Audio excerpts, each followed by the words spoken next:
Hey everybody, welcome back to Vedic Sage. I'm Dr. Dhaliwal and I'm excited to introduce to you Miss Sonia Masocco. How are you? Good, thank you. Thank you for having me. It's a pleasure to speak to you all. Well, we're at Sonia's place here. It's a beautiful place, located in Albuquerque, New Mexico. And in fact, it's just down the street from the Ayurvedic Institute. Yes, we're located here in the Northeast Heights, and it's a very convenient place. And it's also a beautiful New Mexico type building, so I just love it. The land of enchantment. Yes, absolutely. Well, Sonia, first and foremost, I need to ask you, what are we trying here? Here we're trying some ginger tincture. Wow. It's got a kick. It's got a kick. It's more than your usual ginger. Well, Sonia, from an Ayurvedic perspective, I know that central point is Agni. Absolutely. So I was wondering, and Agni being the digestive fire, primarily within the gastrointestinal tract. So I was wondering, what's the influence of this upon Agni? Well, you know, ginger is a spice that is normally used in Eastern Indian cuisine, but also throughout all Southeast Asia. And normally it's considered a herb that will actually kindle this digestive fire and also reduce the toxicity. But when you combine this herb with alcohol, now you have a double penetrating effect.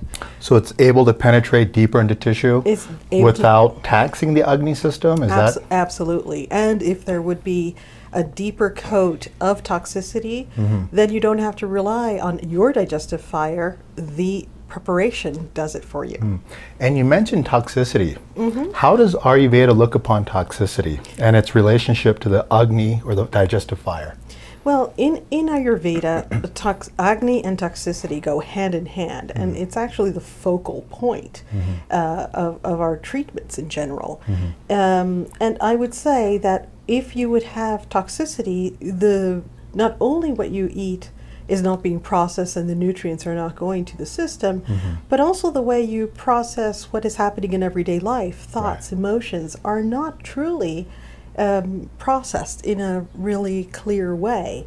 And that creates more isolation, and that creates actually damage and obstruction in the body. Wow, so not only the food that we take in, but the stimuli that we take in, the emotional response, thoughts and feelings. Absolutely. Wow. Well, Sonia, I wanted to talk about modern research and development. It seems like there's a lot of focus and emphasis on identifying, isolating, and formulating drugs and medicine based upon an active principle, active ingredient. Absolutely. But it seems that you work something entirely different in which you try to, which is phytotherapy. And it seems that this perhaps maybe is trying to keep the cellular intelligence intact. Well, let me tell you, it is true that, you know, for centuries, they have been using plant medicine, and modern medicine as we know it is not even 100 years old. However, thanks to modern medicine, we have been able to identify, you know, chemical constituents that actually have a direct effect, and it's only because of this identification is that we have clinical studies, and then we have basic confirmation of the developments in research. However, when we isolate a compound, now we're using it for its pharmacological effect. And we're kind of missing the entirety and basically the balance that an entire herb can bring. So in the moment that, for example, with turmeric, we're using just curcumin, well, that curcumin might be a little bit more heating than using turmeric as a spice itself. So on one hand, it will be an excellent anti-cancer, anti-angiogenesis medicine, but on the other hand, it's not very practical and it's not very safe, or not as safe as using the turmeric in food. And you mentioned using the entirety of the herb. Yes, and as a matter of fact, I must say here at Sonia Masocco Phytotherapy, we really strive to give everybody a wide vision.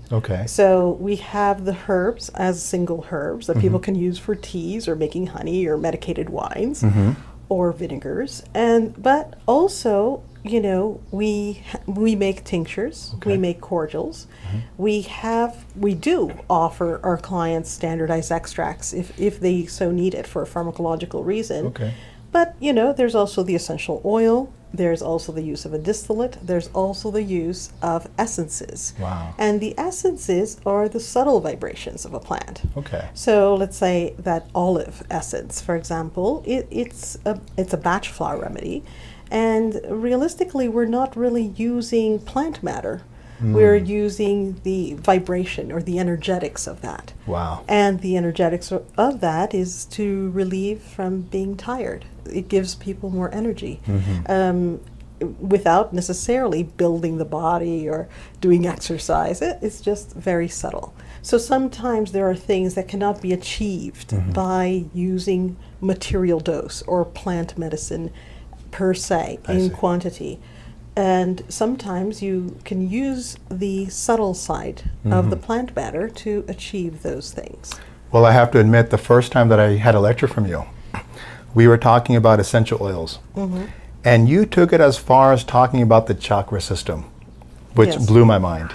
So these herbs have multi-modality effects on different levels of tissue as well? It's a multidimensional effect. And if we look at planes of existence, there's a material planes of existence, but then we can go and rise further. And the same way, plant matter can be used in this wide variety. Wow. Sonia, with this modern day with integrative medicine, it seems that one of the main concerns is clients or patients that are already on prescribed medications. Right. And to start a new herbal protocol with somebody who's already has pre-existing conditions, chronic conditions, it seems one of the main concerns is drug-herb interactions. Absolutely. And that's something that I really stress, not only in my teaching, but also when I do see clients. There's a lot of ignorance in terms of drug-herb interactions, but there's also a lot of ignorance of supplement-herb interaction. Right. And sometimes there's also a lot of ignorance of just food itself. Just earlier today, I had a woman who unfortunately has a series of problems, one being thyroid and the other one being a breast cancer. On one hand, we would say, oh, food-wise, against cancer, we can use all of these cruciferous vegetables, you know, cabbages, broccoli, kale, you know, you name it. Yeah. But on the other hand, those foods are also goitrogens, so they inhibit the function of the thyroid. So there's a lot of ignorance in terms of food, what can be used with what, as well as if someone's taking vitamins or supplements, what time to take these things. And now throwing in a herb, as I call it, just throwing a herb at it is not necessarily always the answer. Right. So there is a lot of interactions that way. Definitely. Like I said, the lecture that I had with you about essential oils blew my mind. The amount of knowledge that you have, the vast knowledge that you have, and the great ability to teach.